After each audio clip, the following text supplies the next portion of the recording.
Pacific, we've been looking together at some of the very ancient practices of the church to do spiritual formation. We've looked together at Lectio Divina. We've also looked at Lent, and we're in the middle of the Lenten season right now. And we've also looked together at memorizing the scripture.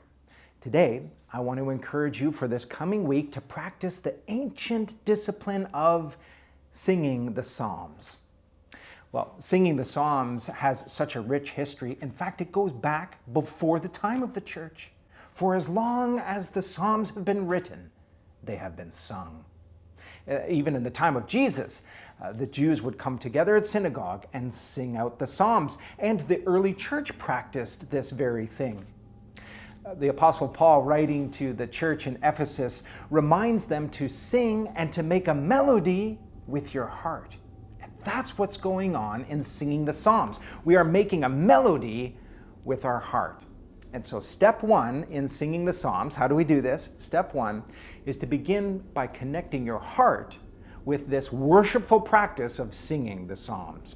Yeah? You cannot, in fact, use this as a spiritual discipline if you're not connecting your heart with these wonderful scriptures. And so you may spend a time in prayer saying, oh God, I want to worship you in this time. I want to draw close to you. This is spiritual formation. And so, Lord, I want to prepare my heart now to come before you in this time of singing your scriptures.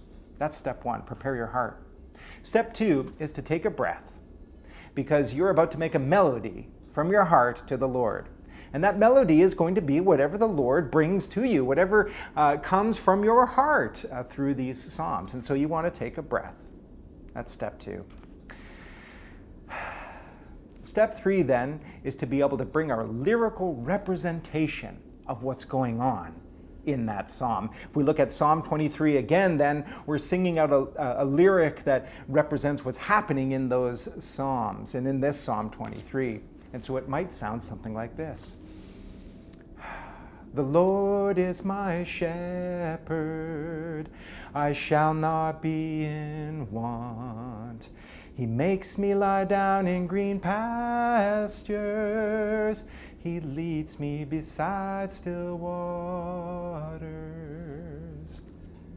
Well, that came out of my heart. It was something that was a lyrical representation of what's going on at the beginning of Psalm 23. Perhaps then when the psalm shifts into the shadow of death portion, you could sing something like this. Yea, though I walk through the valley of the shadow of death, I will fear no evil, for thou art with me. Thy rod and thy staff, they comfort me. That just came out of my heart in that moment. Well, you might say to yourself, John, that's a very lyrical ear that you have there. What a lyrical ear you have, John. But I don't have that same kind of lyrical ear. What am I to do? Well, you could use a very familiar melody, such as the melody to Amazing Grace. And you could then put your Psalm 23, to Amazing Grace. And it might sound something like this then. The Lord is my shepherd, I shall not be in want. Or you could use another familiar melody, perhaps the doxology. The Lord is my shepherd, I shall, oh, you know what I mean. The doxology then as a familiar melody that you could put to the Psalms.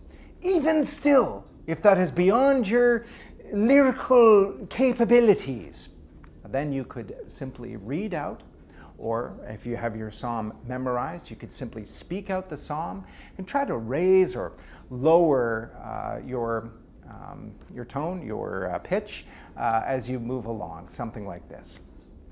The Lord is my shepherd, I shall not be in want. He makes me lie down in green pastures. He restores my soul. He leads me beside quiet waters. There are so many ways in which you could come to these beautiful psalms and bring then a representation of your heart, an expression of your heart then to the Lord.